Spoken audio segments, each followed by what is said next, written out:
आयुष्मान, आज social media पर एक जीएसटीआई डॉक्यूमेंट बहुत वायरल हो रहा है। File number GSTAT PR bench jurisdiction 2026 से 173।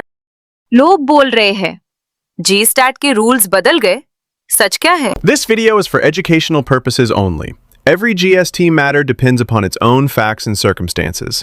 Please consult your tax professional before taking any decision. रुको पूजा, सबसे पहले एक कंफ्यूजन दूर करते हैं। ये कोई नया जीएसटी लॉ नहीं है। ये जीएसटी 80 कमेटी की मीटिंग मिनट्स हैं।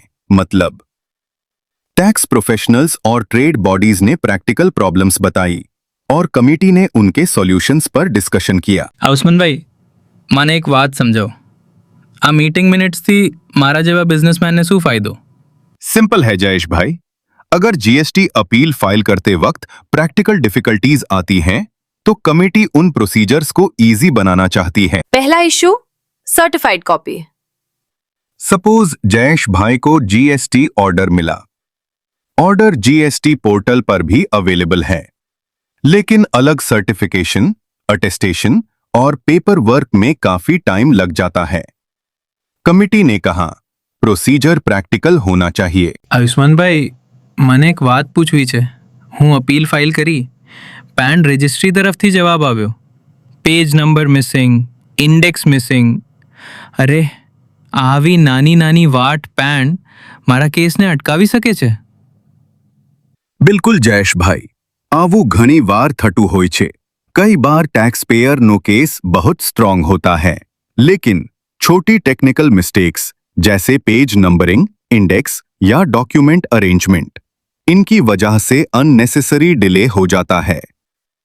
और कमेटी का मानना है कि सिर्फ ऐसी माइनर डिफेक्ट्स की वजह से टैक्स पेयर को जस्टिस मिलने में देर नहीं होनी चाहिए। अच्छा आयुष्मान, एक बात बताइए, कमेटी बार बार डिजिटल जीएसटीएटी की बात क्यों कर रही है?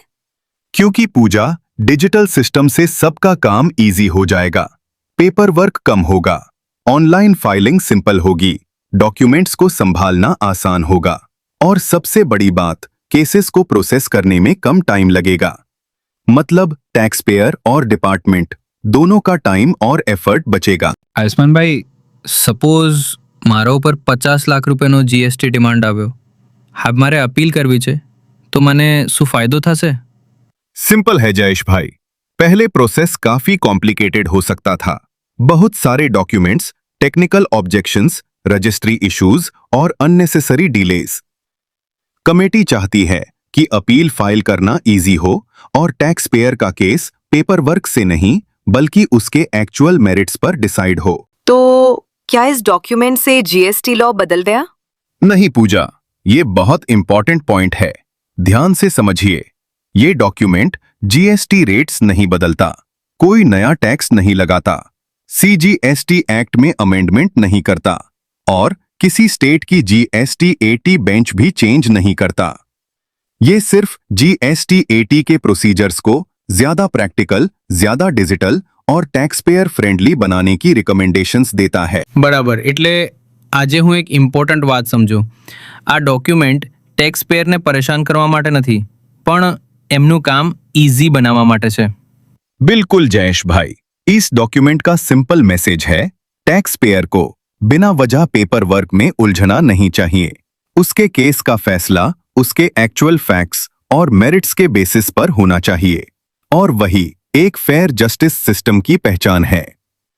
तो दोस्तों, अगर आपको आज का ये जीएसटी अपडेट यूजफुल लगा हो, तो वीडियो को लाइक जरूर करिए, अपने फ्रेंड्स और बिजनेस सर्कल में शेयर करिए और ऐसे ही सिंपल इंग्लिश में जीएसटी, इनकम टैक्स और प्रैक्टिकल बिजनेस अपडेट्स के लिए हमारे चैनल को सब्सक्राइब करना बिल्कुल मत भूलिए।